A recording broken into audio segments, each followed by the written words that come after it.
Hey les geeks, c'est Mathéo et on se retrouve pour une toute nouvelle vidéo. Aujourd'hui on va parler jeux vidéo et plus précisément jeux vidéo Star Wars et revenir sur tout ce qui est en préparation, car oui, vous n'êtes pas sans savoir que des jeux Star Wars, il y en a de plus en plus qui sont annoncés. Faut dire que depuis la fin du contrat d'Electronic Arts en exclusivité avec Lucasfilm, la licence se donne à de plus en plus de studios et de nombreux projets ont été annoncés ces derniers mois notamment, mais même là juste à l'instant, 3 nouveaux jeux vidéo Star Wars ont été annoncés il y a maintenant quelques heures, donc on va évidemment revenir sur tout ça.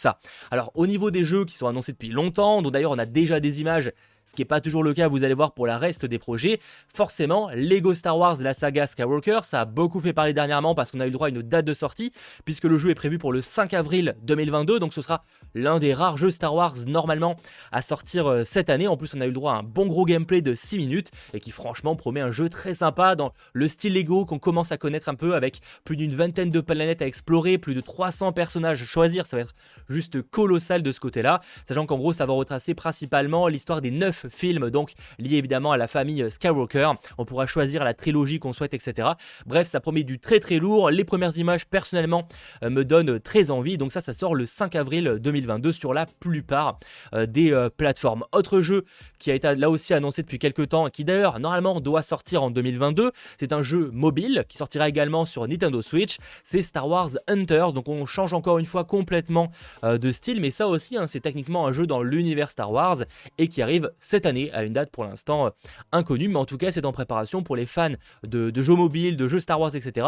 Je pense qu'il y a clairement de quoi se faire extrêmement plaisir. Autre jeu qui a été annoncé cette fois l'année dernière et qu'on n'est pas prêt de voir à dernière nouvelle, c'est Star Wars Eclipse. Là aussi, très attendu forcément ce jeu. Alors pour l'instant on est uniquement sur de la CGI, on n'est vraiment pas sur un trailer qui est représentatif réellement de ce que va donner le gameplay une fois fini, mais en tout cas c'est un jeu développé par Quantic Dream, à qui l'on doit dernièrement Heavy Rain ou encore Detroit Become Human, donc forcément un studio qui pour l'instant a quand même fait de très bons jeux. À voir ce qu'il en sera pour ce Star Wars Eclipse, sachant qu'on sait que ce sera un jeu d'action-aventure se déroulant à l'ère de la Haute République, donc des siècles avant notamment la menace fantôme, etc. Donc vraiment une période vraiment à l'apogée, on va dire, de la République, le moment où déjà les sites commencent un petit peu à être en discrétion, mais commencent un petit peu à réémerger sur la fin, donc à voir réellement où et quand ça va se passer. On sait en tout cas que ça va principalement se concentrer sur la bordure extérieure, qu'on pourra avoir plusieurs personnages, qu'on va suivre plusieurs personnages, qui est assez ambitieux, réellement sur le papier, franchement le projet est ambitieux. Ce sera évidemment une histoire avec de l'aventure, etc., où chaque décision aura réellement des répercussions sur la suite des événements, de l'histoire, etc. Donc à voir ce que ça va donner. C'est clair que le potentiel est présent. Ce trailer donne très envie, mais honnêtement, on ne sait pas vraiment ce que ça va pouvoir réellement donner concrètement. En tout cas, affaire à suivre. Là, on n'est normalement pas sur un jeu qui sortira tôt, on va dire, parce qu'on est clairement sur un jeu qui en est à son début de développement, qui recrute énormément. Donc affaire à suivre, on va dire que 2024 ce serait déjà très optimiste pour une date de sortie, mais c'est clair que ce trailer là, même si c'est uniquement de la CGI, bordel que ça donne envie. On ne sait pas réellement comment tout ça pourrait rentrer dans un seul jeu pour le coup, mais franchement ça donne très envie. Autre jeu qui n'est pas prêt de sortir, qui là aussi a été annoncé l'année dernière, donc en 2021, c'est un remake de Star Wars Knights of the Old Republic, très très attendu, qui sortira donc sur PlayStation 5 mais également PC. Et là aussi on n'a pas de gameplay, vous voyez, not actual gameplay uniquement. Là c'est même pas vraiment un trailer ambitieux au niveau CGI, c'est juste une petite animation avec voilà, un personnage qui débarque. Donc forcément c'est quand même un jeu qui est très attendu parce qu'il y a une très grosse communauté derrière les jeux Knights of the Old Republic, donc à voir ce qu'il en sera pour celui-là au niveau peut-être des nouveautés par rapport au jeu de base. Franchement très hâte de voir ça, mais en tout cas c'est un jeu très ambitieux qui n'est là aussi pas prêt de sortir, on va dire allez 2024, je pense que déjà, allez 2023 on est très optimiste, franchement 2023, on va dire 2024 en étant un peu plus objectif, on verra en tout cas ce qu'il en sera. Là c'était dans les jeux pour lesquels on a des images, parce qu'en soi des images vous avez bien vu sur les derniers qu'on n'est pas réellement sur du gameplay, mais un autre jeu qui a aussi été annoncé en 2021 il me semble, c'est un jeu d'Ubisoft forcément, qui sera donc développé pour être plus précis par Massive Entertainment, qui s'occupe en ce moment même, enfin qui s'est occupé par le passé de The Division et qui s'occupe en ce moment même d'un certain Avatar Frontiers of the Pandora, qui sortira donc en fin d'année normalement, si tout se passe bien, donc uniquement sur Next Gen. Et ils ont annoncé qu'ils développaient également un nouveau jeu Star Wars, donc The Star Wars Project. Alors à ce stade, très peu d'informations, on n'a aucune image. C'est-à-dire que la priorité pour Massive, j'imagine que c'est surtout de sortir le jeu Avatar dans les temps et de manière finie, on va dire. le jeu Star Wars, il commence à développer dessus, mais ce sera clairement le jeu qui arrivera après la sortie de Avatar. En tout cas, on sait que ce sera un jeu donc un petit peu un jeu narratif, je vais y arriver, en monde ouvert. Donc à voir ce que ça va donner, mais clairement un petit open world Star Wars, ou possiblement peut-être qu'on pourrait explorer plusieurs planètes. Est-ce qu'ils peuvent faire un Star Wars où on serait contenté d'une seule planète? En soi, c'est possible, hein, si la planète est extrêmement grande, j'avais pas parlé. Si par exemple c'est Coruscant, honnêtement, on n'a pas besoin forcément d'aller sur d'autres planètes. Ça peut être cool, mais déjà Coruscant, c'est une belle grosse planète. Après, pour l'instant, on n'a pas d'informations sur réellement à quelle période ça va se dérouler pour ce jeu-là, hein, parce que normalement, la plupart des jeux Star Wars, en tout cas des derniers, sont canons. Donc c'est vrai qu'à voir ce que ça pourra donner de ce côté-là, mais un nouveau jeu est en préparation. Alors là, on est revenu sur les jeux qui ont été annoncés, pour la plupart en 2021 ou pour certains un petit peu avant, comme par exemple Lego Star Wars qui avait été annoncé quelques années avant.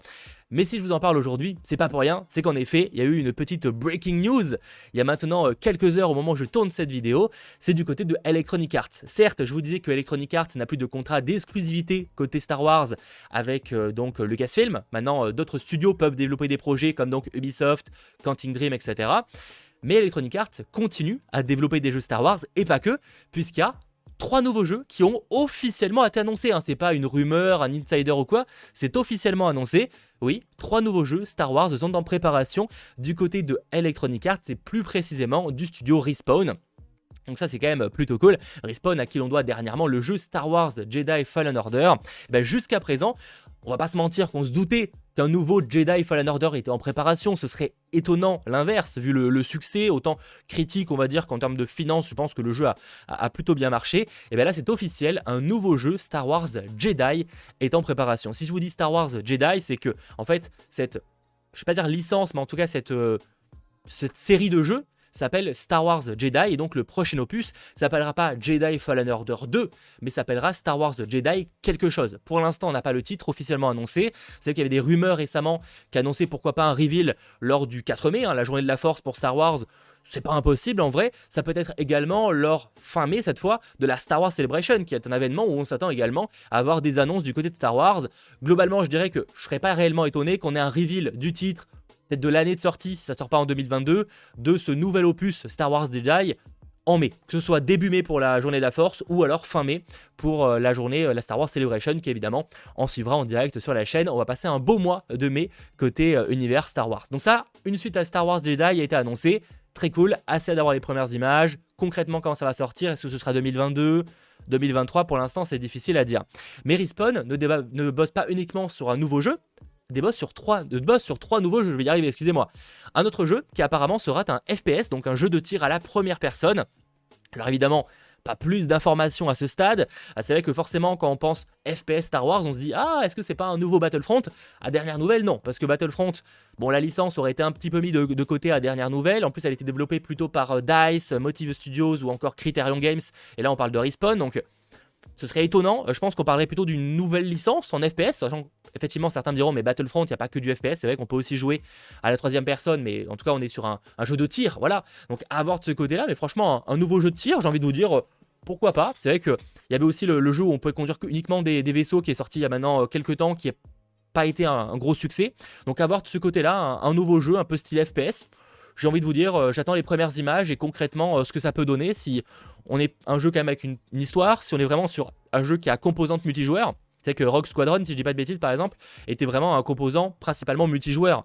Il y avait certes une petite partie pour faire ça en solo pour s'entraîner, mais globalement l'objectif était un jeu multijoueur. À voir ce qu'il en sera pour ce jeu-là. J'imagine en tant qu'FPS qu'il y aura quand même une composante multijoueur, mais en soi ça peut être aussi un jeu avec histoire. Et c'est vrai que Star Wars, on aime aussi les jeux à histoire. Et le troisième jeu qui a été annoncé, qu'ils développeront en collaboration avec Beat Reactor, c'est un jeu de stratégie dans l'univers Star Wars. Et ça, j'ai envie de vous dire, pourquoi pas. Alors, je suis pas le plus calé dans le jeu de stratégie, mais je trouve que l'univers Star Wars, clairement, s'adapte à différents styles de jeu. C'est quand même l'une de ses forces. C'est vraiment qu'on peut faire des jeux de tout et rien. Pour le coup, je crois que c'était d'ailleurs JDG qui le dit dans sa vidéo sur Star Wars, si je dis pas de bêtises. Et c'est vrai que l'univers Star Wars, c'est tellement un univers large et diversifié. Il y a tout. Il y a des personnages, il y a des méchants. En plus, il y a des siècles et des siècles d'histoire à explorer, des tonnes de planètes.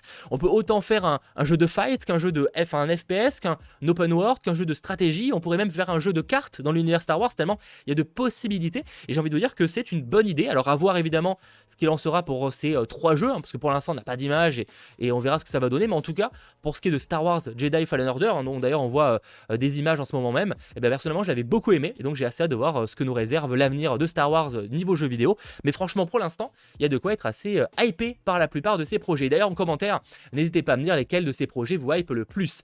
Bref, j'espère que cette petite vidéo qui regroupera donc, qui regroupe la plupart des projets annoncés vous aura plu. Si c'est le cas, n'hésitez pas à lâcher le petit pouce vers le haut, à vous abonner et on se retrouve très vite pour de nouvelles vidéos. Allez, ciao tout le monde!